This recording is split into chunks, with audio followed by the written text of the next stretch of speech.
Enjoy a seat at the table for great conversation and good company.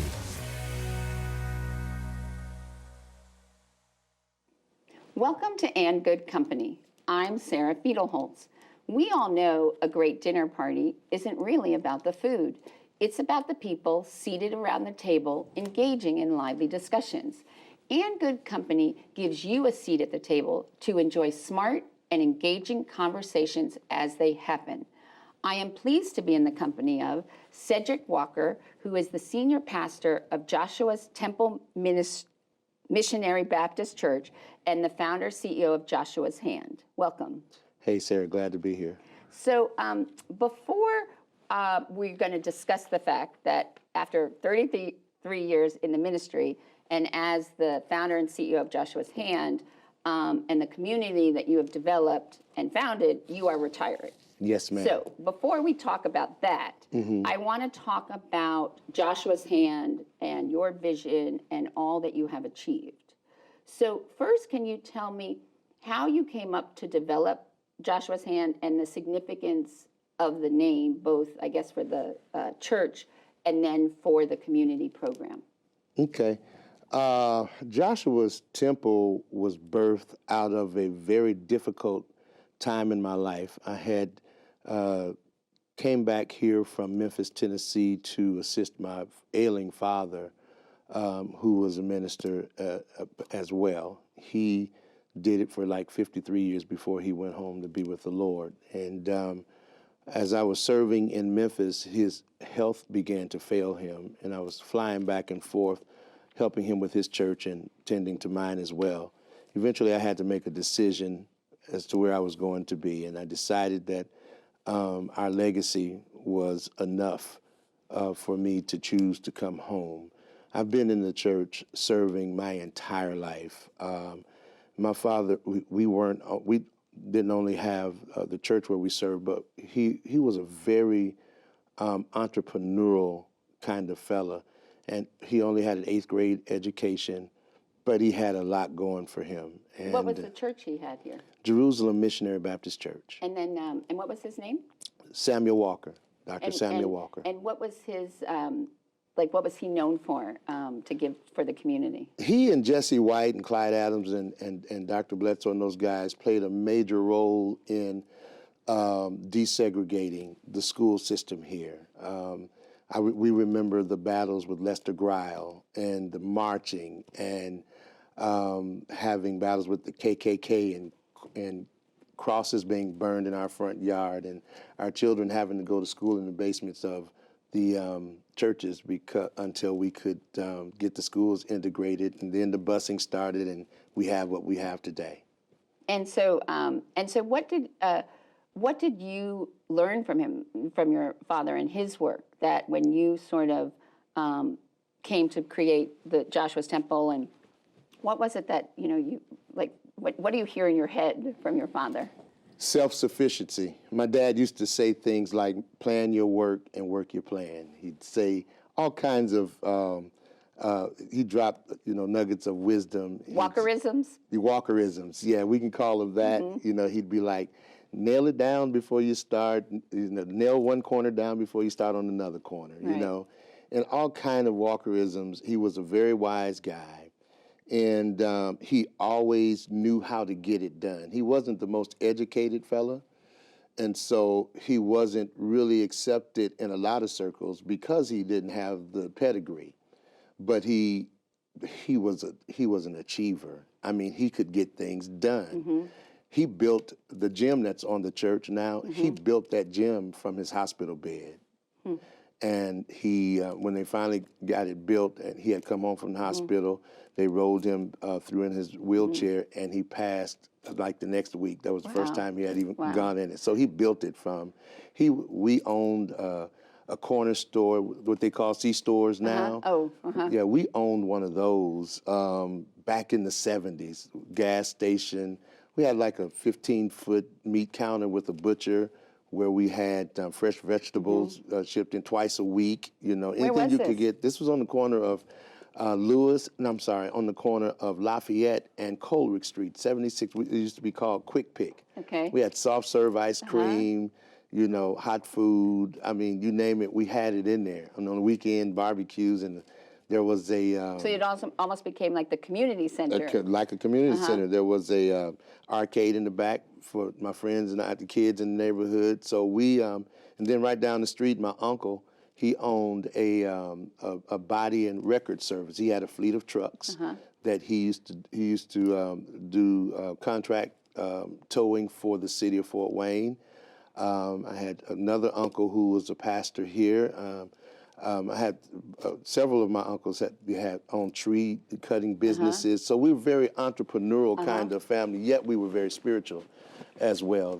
There were like 4 pastors that came out on my dad's side. And then on my mom's side, there's about 3 or 4 pastors as well. On my grandmother's side, we had a bishop in the AME church. Wow. So very priestly. So what happened to the Jerusalem church and the Quick Pick? What happened to all of those roots in the community? Time, as you know, as we transitioned, and the doors were finally opened for African Americans, the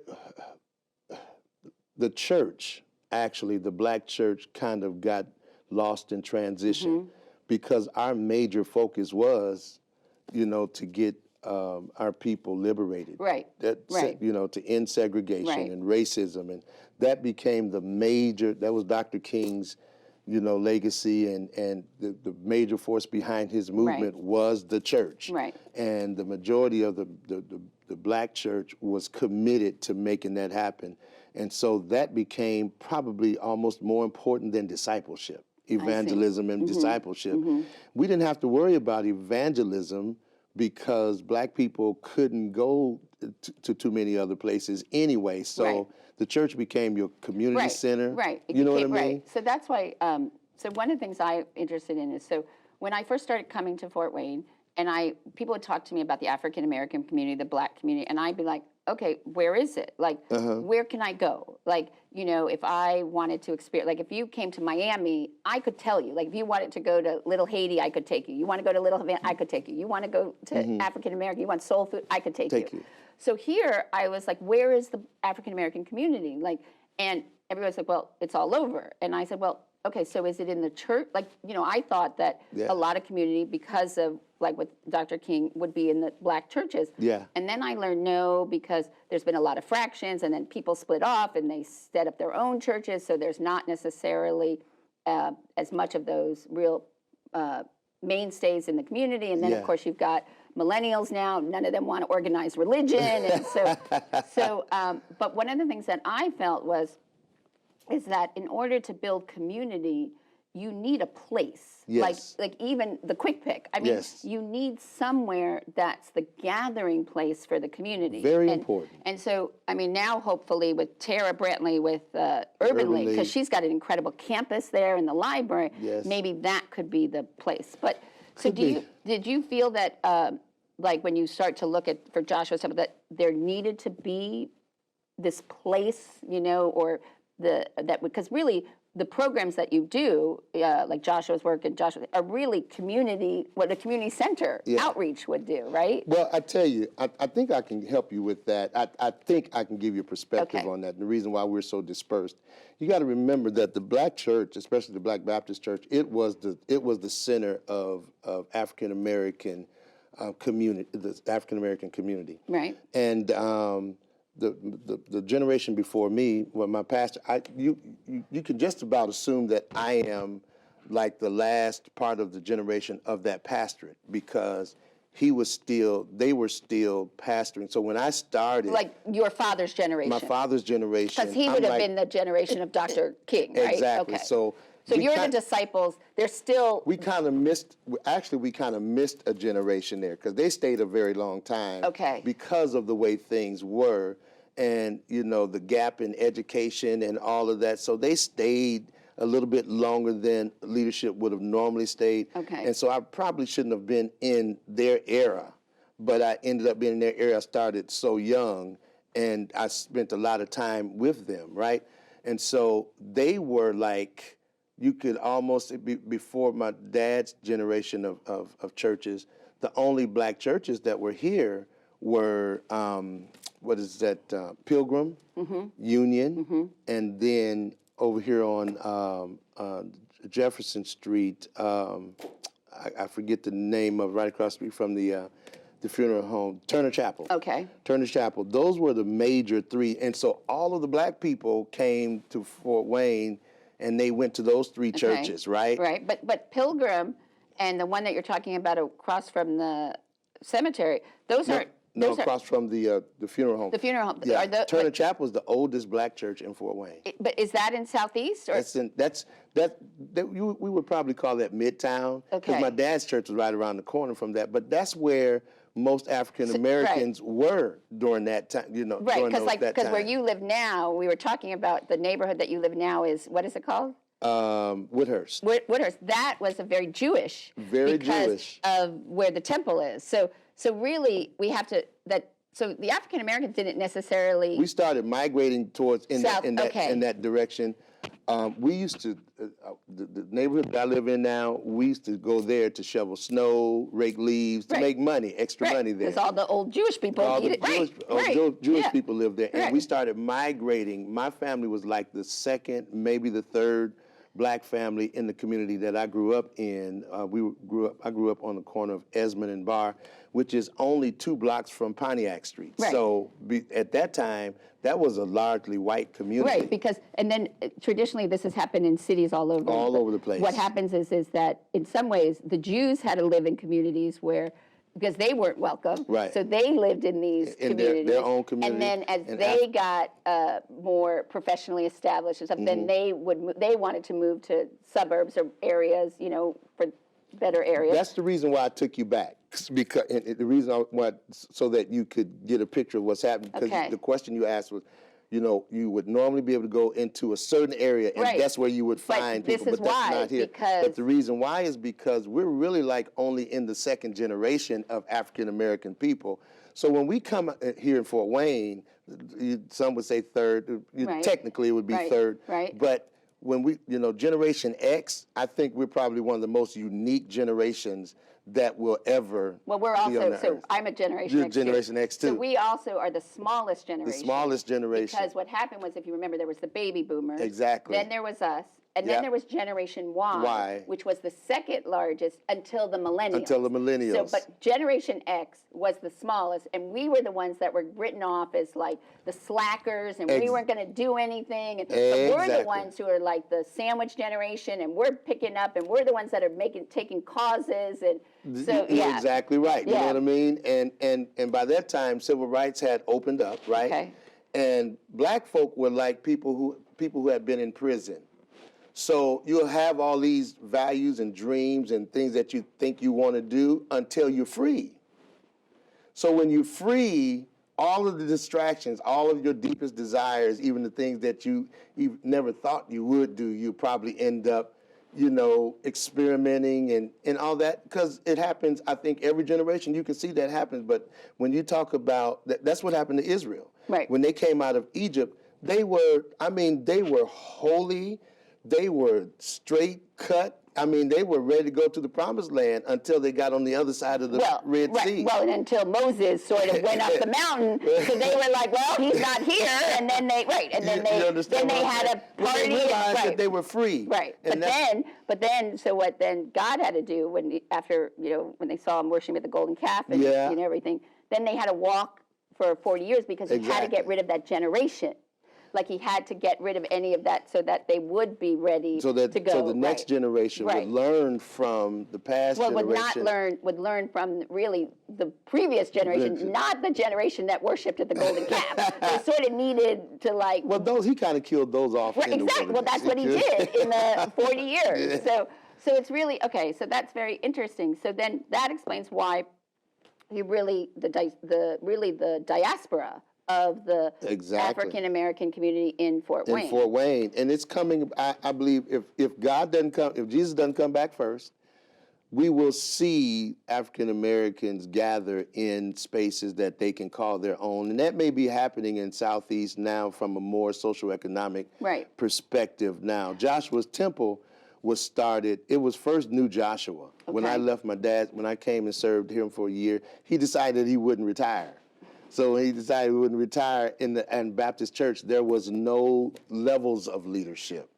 There was one pastor. There was not a pastor of That's the like youth. rabbis. There's one. There's just one, Yeah. and that's it. You one and done until he's Until done, he's and done, then yeah. and that's it. So And he so- wouldn't step aside for you. Right. He, Okay. you know, first he thought he wanted to do it, and then he changed his mind. So I'm doing now with Joshua's Temple what I came here to do with him 23 years ago. Okay, and so I wanted to ask you about the name. You Yes. even knew Joshua. So New Joshua, it was, see, I saw my dad, we was talking earlier, you said, see, I saw them as the Moses generation pretty Okay, much. okay. And they brought us out of, bondage. Okay. And so there needed to be another generation that would take us over into this proverbial promised land, where Right, we could okay. start taking advantage of the promise, not only the promises that God made to each believer, but the constitutional promises that America had laid out as well.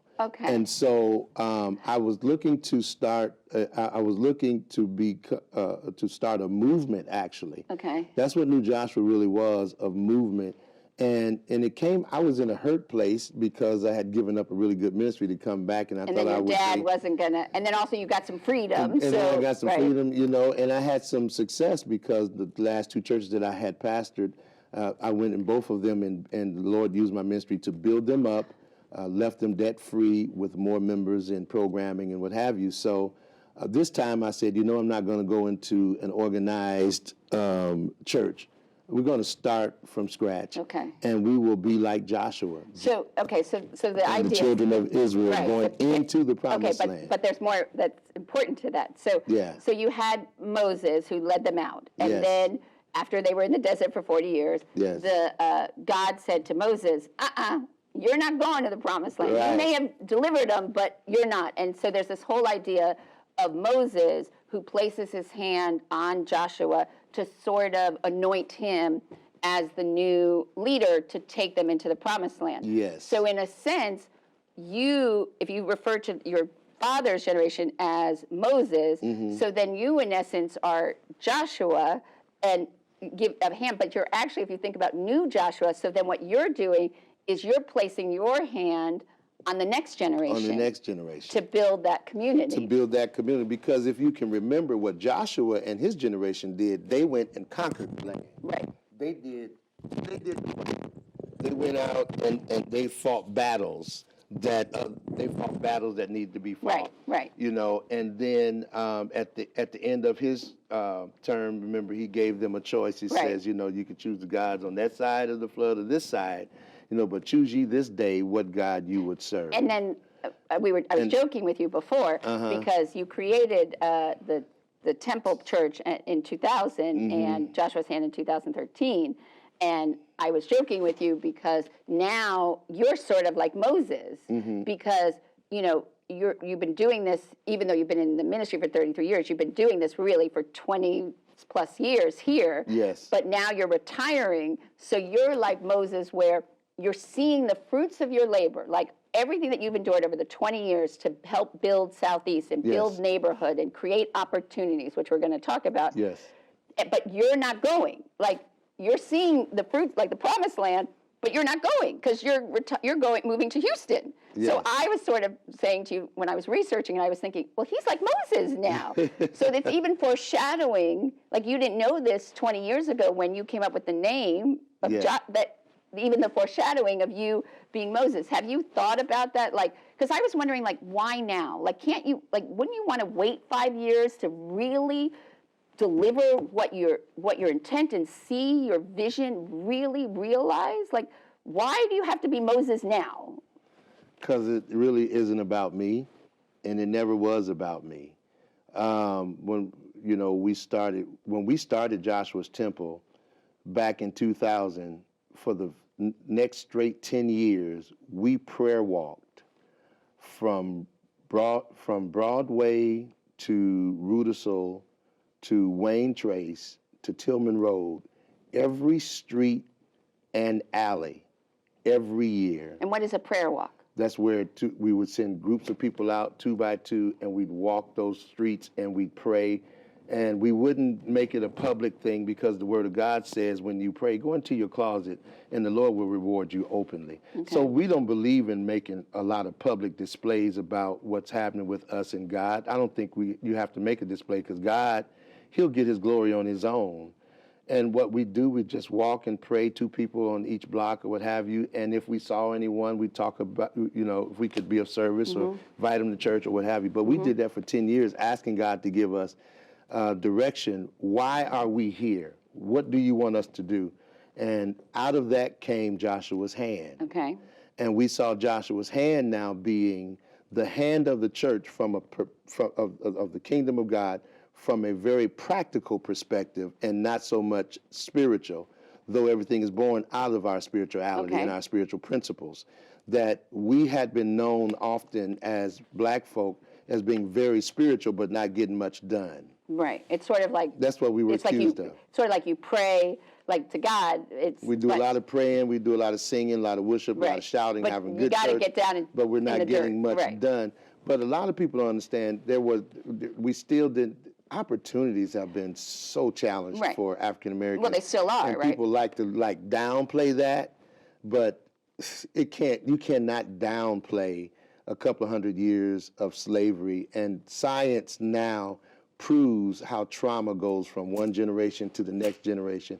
And people keep asking questions and they'll say, well, I just wonder why they can't. Well, walk in our shoes and walk in the Jews' shoes. Right.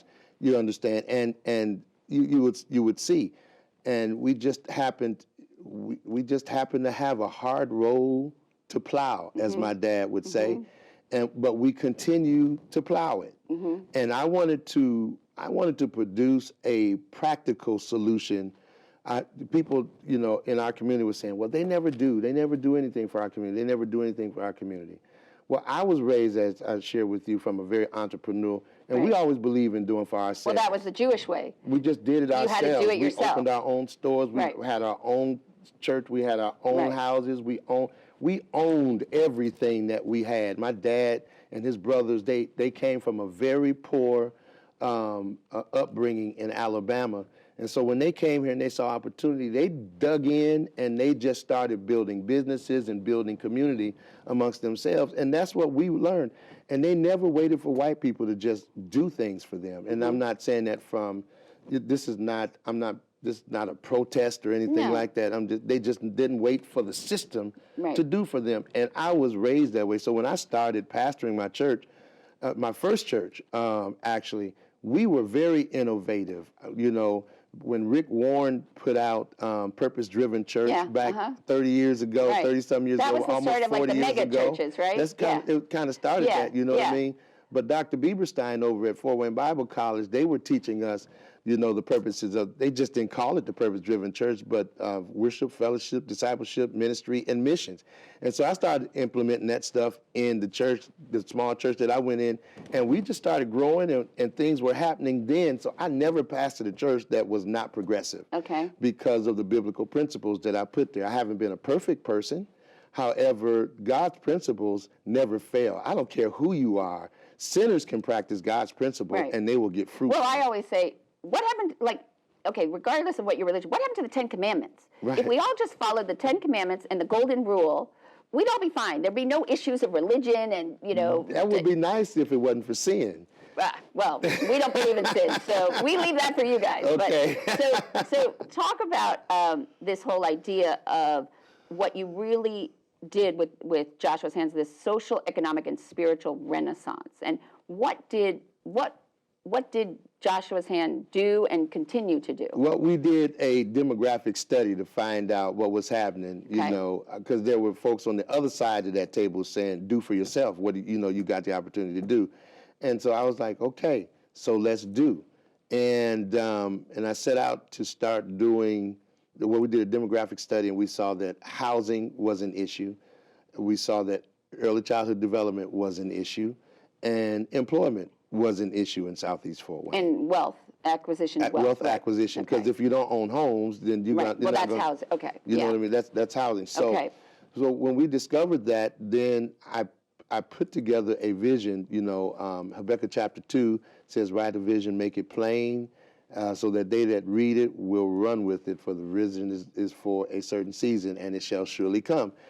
And so I wrote it, made it plain, and I just started talking to people about it. Anybody who would listen, I just started talking to them about it. Obviously, God had given it to me off of Isaiah 61, where he says, Isaiah says, "I'm anointed to preach the gospel to the poor, to heal the brokenhearted, set the captives free, recover sight to the blind, to set at liberty them that are bruised, to preach the acceptable year of our Lord." Mm-hmm.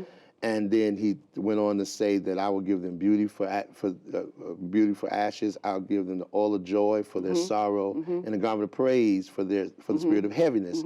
He said, "Then they shall go on to rebuild new cities on old ruins." So, you're familiar with that, right? Well, for us, I mean, and partly why we're talking about this is because you and I were talking about the fact that the Jewish community is in Southeast, and there is a lot of similarity and strengths, and that one of the biggest supporters of civil rights were the Jewish community. Exactly. So we have an idea of tikkun olam, which is to heal the world. To heal the world. We were chosen to go out, and we needed to practice tzedakah, which is charity, but not charity, and but more philanthropy and giving back, and tikkun olam, to heal the world, so that everyone in the world would have a better place, not just us. Because it's all boats rise together.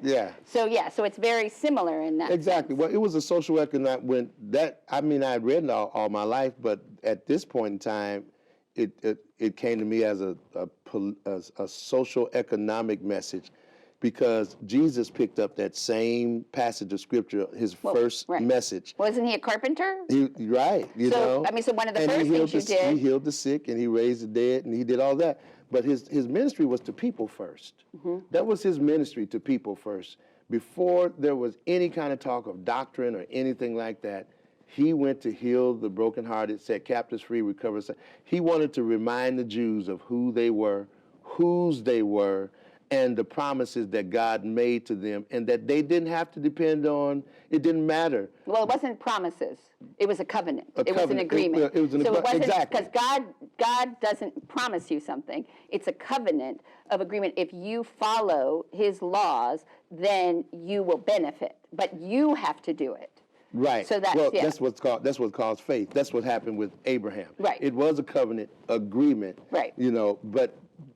But that covenant was based on God's promise, so that's how faith works. Right. And faith is not faith without works. There has to be a work that substantiates the faith that you say that you have. Okay. We're really alike a whole lot. Well, that's what you realize is that that's what I'm saying is there's so much more that people are similar if they really they just stop. Even if you think about, I've done a lot of programs about talking about neighborhoods.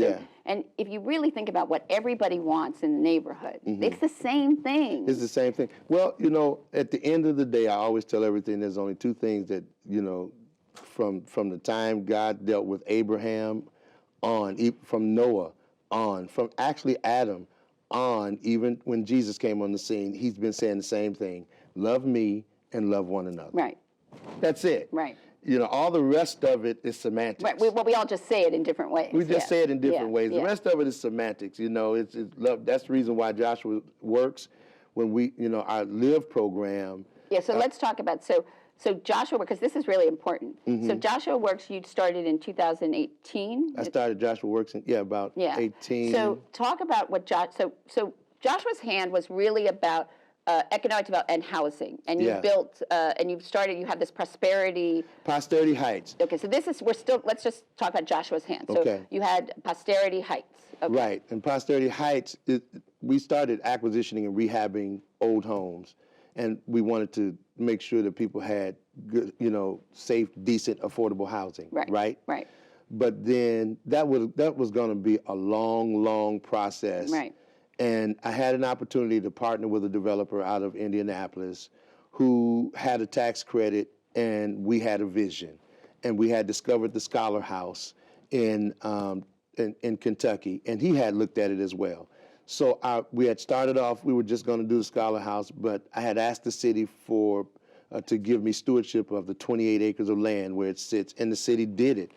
I don't know if they really thought we could do anything with it, but we did get it off the ground. It would have been a $42 million project. We got phase 1 done, the Scholar House. Scholar House was designed for single parents who wanted to continue their higher ed education. We would provide for them wraparound services.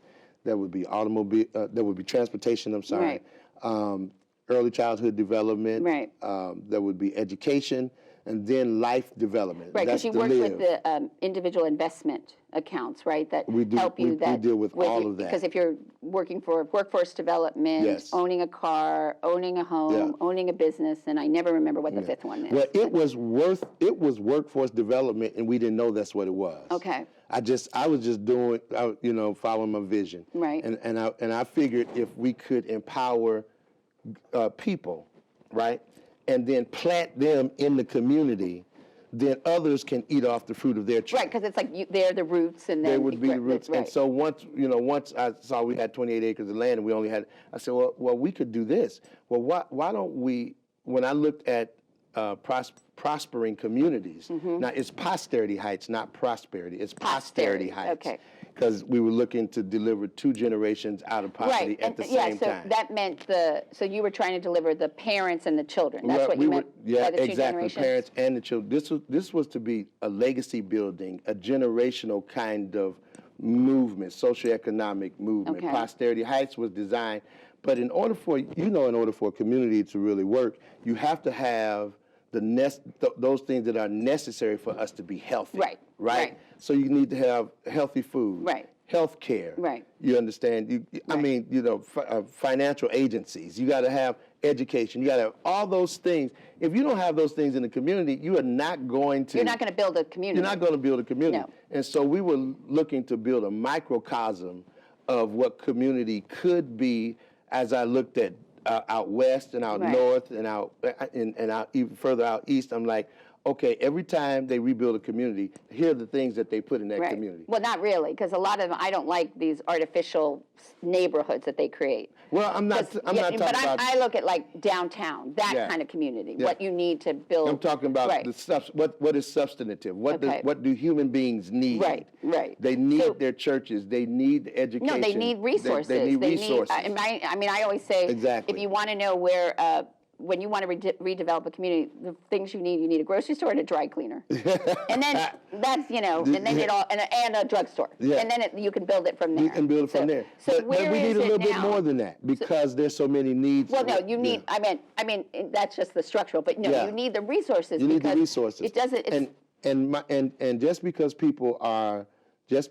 people may be poor or underserved, it doesn't mean that they shouldn't have an opportunity. Right. To realize their full potential. Right. You know what I mean? Yes. And they don't have to have a Neiman Marcus, or they don't have to have even a J.C. Penney or Macy's in the community, but there need to be sufficient services, goods and services that help people become who they were meant to be. Right. You know what I mean? And that was absolutely. my aim. My aim was to build a community that would provide the resources for the people. Now, right in the center of that community, there would have been 120-some housing units. But then, as I said, there would have been the Three Rivers Credit Union had come on board. Parkview had come on board. We had a local grocer who had come on board. So you really were going to create like a town center. Just a town center. Which would have all these resources. But in the middle of that, there was going to be what we call the Life Development Resource Center. Right. And that would have been to keep reproducing good people. Right. All of the programs would keep coming out of that. It would have been a gathering space with a coffee shop, restaurant in there, an entrepreneurial center, and all of that. And the banking center would have been there so that the folks could start developing relationships with the bank. Okay. And they're going through entrepreneurial programs, and they're going through the LIVE program, and they're learning how to manage life. Right. Their time, talent, treasure, team, temple. If they learn to manage that, and the best way to do that kind of thing is in community. Right, because you need, well, and if you look at, in some ways. You gotta have accountability. Well, if you think about it, like the Burmese community here. Everybody stays in community. But they've done really well. Yes. Their house ownership is more than double African American. But this goes back to my point of place. Yes. Because you build community and you rely on each other and there's support and you have people you can, and then they sort of live their, they live that life. Exactly. So where is it now? What's happening with Posterity Heights now? Is it still, We're not on that project anymore. The city decided that they felt we didn't have the capacity to continue. We disagreed. We strongly disagreed because we had Wygan as our GC, we had Design Collaborative. They were our architects. Right. We had Barnes and Thornburg, where they were our legal team. So when Chuck did the city Cedric was our decide? lead investor. We had Parkview. We had all of them, and the city decided they felt like we didn't have the capacity. When was that?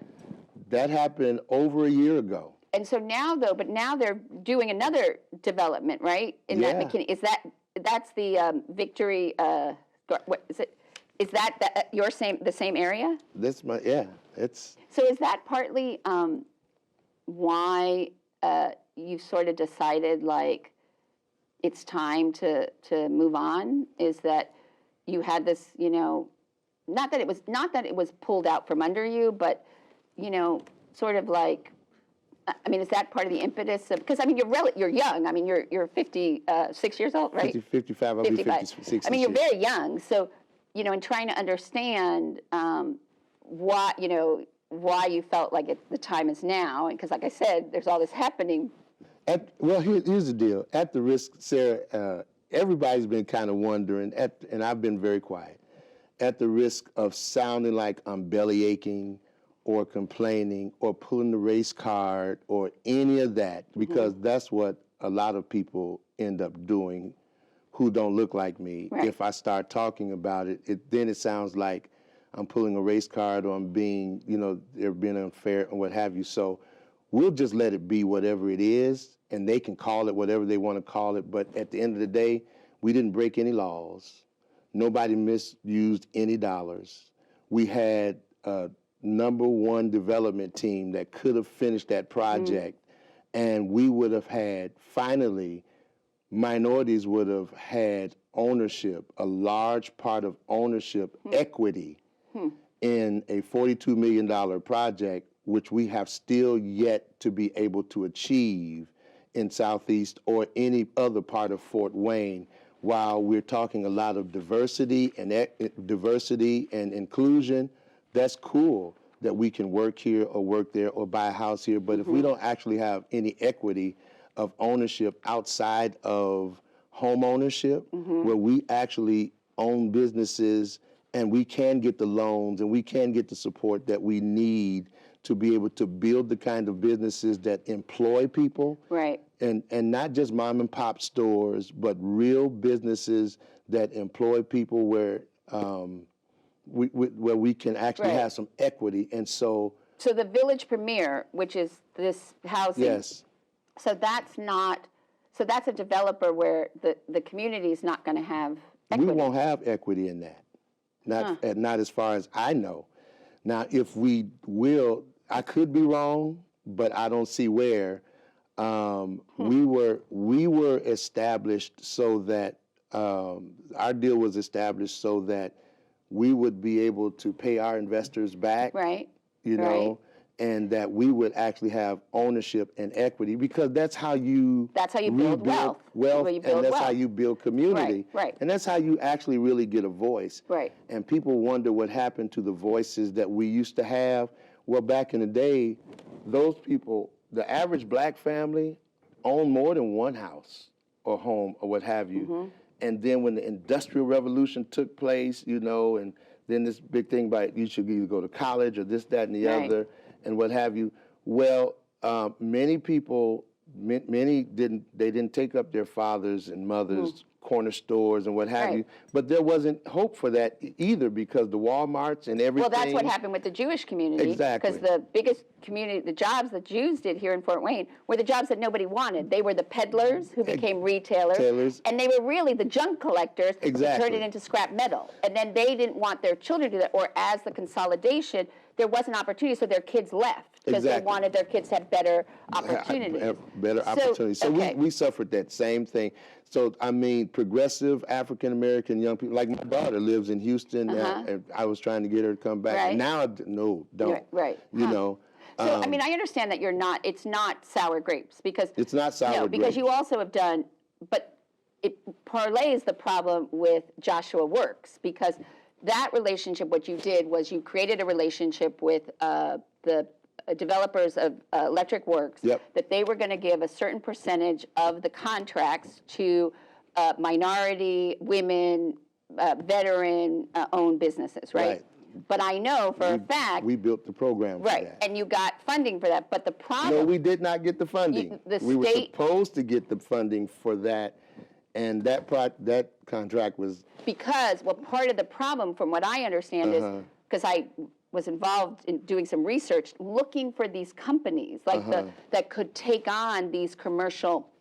And the truth is, there aren't minority, women, or veteran-owned construction companies, plumbing companies that could do a commercial job. And also what was happening is... See, that's not true. No, but they had the problem then when they found them, they couldn't do the bid because, they didn't, and so the bids weren't, so then they said, well, they're not qualified. But that has been the challenge. We've been hearing that ever since we were... But that's why you really created this program. That's why I created the program, so that we could empower. But I thought you were going to get, Chuck Surak gave you $150,000, right? An ambassador gave you $20,000. Wasn't that to create the pre-apprenticeship program in the construction trades? No, Chuck didn't give us $150,000 for that. Okay. He gave Joshua's hand a 3-year, $50,000 a year grant. So not for Joshua Works. No, it wasn't for Joshua So you didn't get the funding for Joshua Works? Never got the funding for Joshua Works. We spent like $45,000 out of our own budget to build that program, and we ended up not getting the contract.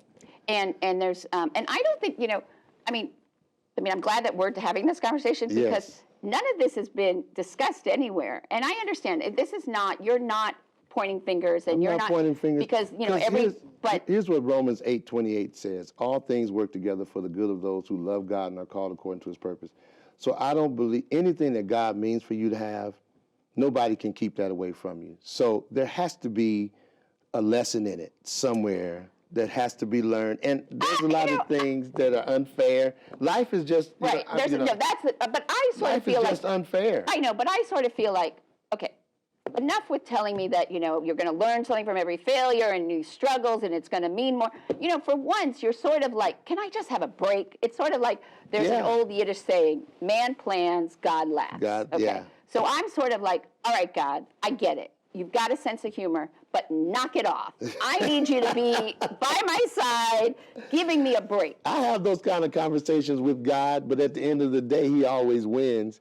And we have to figure out, how do we adjust to the way life has happened. Right. So and it was heartbreaking. I'll be transparent with you. I went through, it had a lot to do with me deciding. Because you put your livelihood for to be done. I couldn't find the strength to continue. Right. I really couldn't find the strength to continue. But I didn't wish any ill will on anyone. No, because when I got into this, I had to remember that when I got into this, my main objective was to spawn socioeconomic development in the Southeast, because it wasn't happening on a large enough.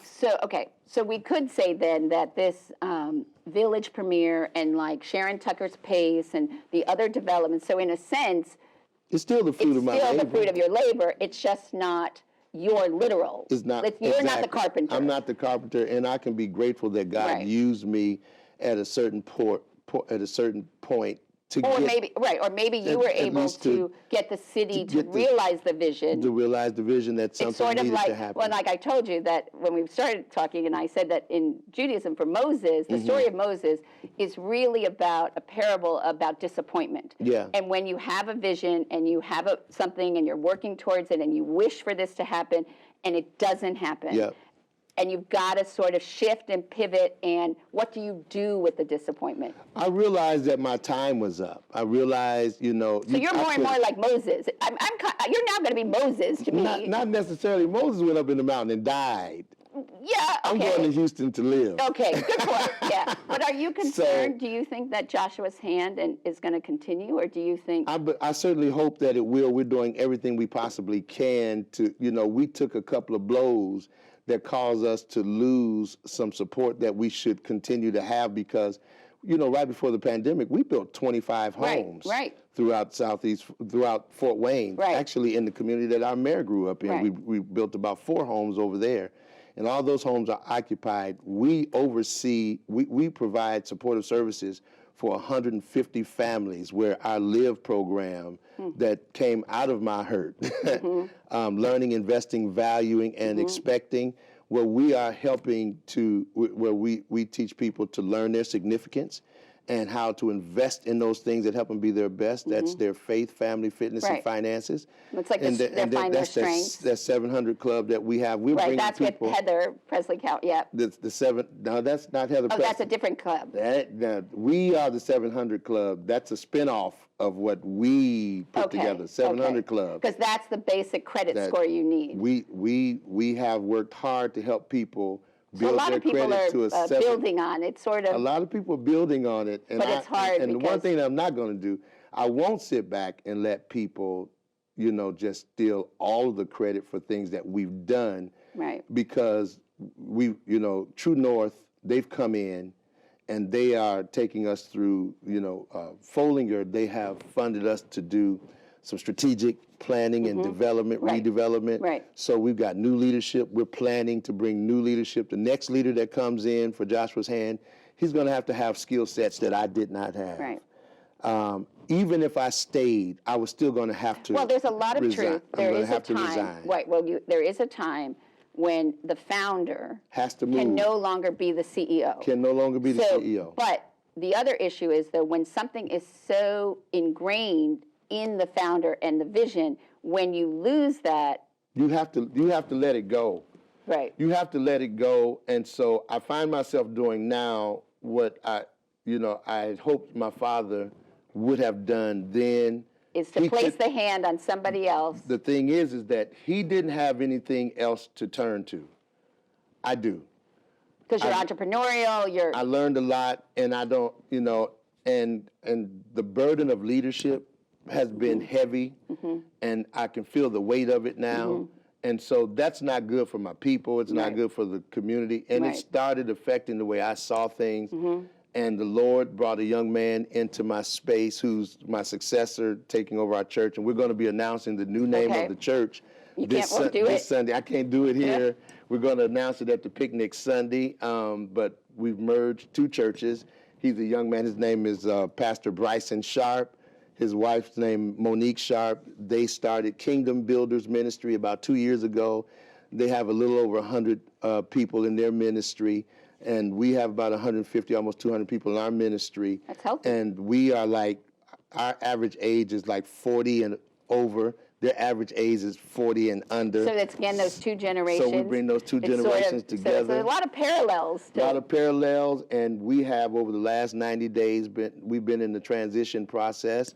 And September 1st is my official retirement day. Right. And the 12th is my celebration. But we have been merging the churches, the systems, all month. This month he's preaching. Last month I preached last month, my last series. And the first Sunday I'll preach my last sermon at the church. And we have been on Wednesday nights doing organizational development with the 2 churches. That's great. To find out which gifts are the best in what area. Right. And I feel really good about who we're handing the ministry over to. He is a fireball man of God. He is devout. He's strong. you know, I can't wait to he's find out who it is. articulate. Yeah, his name, like I said, his name is Bryson Sharp, and he is, and I see Joshua's Temple, well, the name will later on, Right. but I see the legacy moving to do way more than I ever thought I could have ever achieved. Well, there's also everybody sort of, you can only do things to a point, and maybe you had to open the door so Yes. someone else could go through it. Yes. Or, you know, so maybe, but let me ask you though, so when you look back, what do you think is the biggest lesson that through all of this that you learned or that you wish you would have known sooner or? I would not have allowed myself to get involved in the politics of it all. I just, you know, as I share with Bryson, you know, love God, love your people, grow them, empower them to be inserted into the community, and don't become, you know, let the politics handle politics, and you be a man of God. Okay, but in truth, part of what you probably needed to do was get involved in the politics because you needed to manage that so that, you know what I'm saying? Like, probably so. I mean, it was probably my lot. I probably needed to be naive enough because God has to use naive people. Right. Sometimes, you know, people who... Well, it's like the greater fool. Yeah, the greater fool. People who think they know what they're doing and don't really know what they're doing. God can use them as well and get great things done when you look back and you learn to be grateful for what he has done. You know what I mean? Right. So I see, you know, now as I share with him, and that's the reason why we're looking for a new, we have an interim that's taken over Joshua's hand. He's our business development person, and that's Ramon Wright, a business mind. He's going to take over interim while we go through the strategic redevelopment. I'm going to stay on the board. Okay, so you're still going to stay involved in Fort Wayne. I'm going to be on the board. I'll just be in Houston, but I'll be on the board. Yeah, but you can commute. I will be able to support where the vision is concerned. But we're looking for that next leader who's primed in community development where housing is concerned, tax credits, who understand the social political, who understands the politics, who knows how navigate to navigate the system, who's not at the church, you know, and you don't have, and that pastor can continue to be the pastor, and that person can do that, and so Pastor Bryson can partner. So that they work alongside, they can work alongside each other, and the church will provide the spiritual, volunteers, all of that to make sure that the social economic picture, Joshua's hand, is pushed forward. When there's no one else to help, the church will be there to make sure that it's programmed. And that's pretty much, I have to give it up to Joshua's Temple, not being a large church. I will give it up to them, and I need to shout out to them that even though we've got funding from different places, there's a lot of funding that we did not get that we probably should have gotten. But Joshua's Temple, those people, they filled the gap. They paid bills when Joshua's hand couldn't pay bills. They carried business when Joshua's hand couldn't carry business. And they filled the gap, and they allowed me to get out and navigate and do whatever I needed to do, you know, to get Joshua's hand where it's supposed to be. And I'm just hoping that folks will not lose confidence in Joshua's hand, because not only did it do an amazing work, it continues to do an amazing work. Maybe it has to just do it in a different way. It just has to do it in a different way, you know. It's just like Moses. Yeah. God said that he needed someone who could lead the people in a different way. Exactly. Because getting to the promised land is very different than what you need to do to exist and survive, in the promised land. Right. And so the foundation is laid now, you know, and Joshua's hand, it knows how to do what it does now. It knows where it's going, how, you know, affordable housing and workforce development. That's it. Nothing else, because if a person has, if a person understands their craft, they understand their significance and their worth. And their worth. And their value. And they have a good job. And then they have a means to make a living, and then they can, get a house. They can buy a home, they can start building wealth, and then they become stakeholders in the community. Right. And we teach them what that means to be a stakeholder in the community as a homeowner. No one else owns more of this community than you do. Right, it's your community. It's your community, and we just want people to understand how, and not to wait on other people to make investment. Learn how to make small investments, even if it's $10 a month. Right. $25 a month to support organizations like the smallest acts have the greatest impact. Right. And organizations like Joshua's Hand are necessary in communities like this because people need to see organizations from their community doing the work in their community and not always waiting on somebody else to do it for them. Well, I think that's a really very important point, and I thank you for being so candid and frank and really honest about it. And well, that's the one thing that people can never say. They can never say that I haven't been honest and transparent about everything. I have a long, huge story. You know, I'm writing a book now. I was going to say, I hope you write some of the lessons learned. I think that it should be called walkerisms, though. I've given you, and each chapter should have a walkerism as the chapter head. You know what? That may be prophetic. So there you go. That may be prophetic. And that could be ode to your dad, too. Yeah, it will be. You know, I get to go, I tell you what, as we get ready to close, I get to go now and to do ministry on a whole different level. Right. And ministry today needs to be done differently. Yeah. What I've been doing lately, I've been Ubering. And so you've been meeting people. So you're actually, that's like your own, like you get in there, they're in your car. They can't go anywhere. You know, and I get to minister. I get to serve people. You know, all of my clients, I get out and open the door for them. And they're like, are you opening the door for me? Yes, I am opening the door for you because everybody deserves to be served. At some point in time, feel good about yourself. Right. Everybody. And I guarantee you have more impact because everybody who you did that for, they're telling somebody. You won't believe what this Uber driver did for me. And so what you're doing is also that passing it, pay it forward. And passing it forward. So your ministry it's just going to be in a different way. I've been able to refer people to the Joshua Works program. Right. We've made more corporate connections. So when we get to Houston, you know, we'll get a chance to really get out there and get to know people. And you know the best way to start. Start by being an Uber driver. That's it. So there you go. Right. So at the end of each And Good Company program, I ask guests the same 12 questions that were popularized by French novelist Marcel Proust. Okay.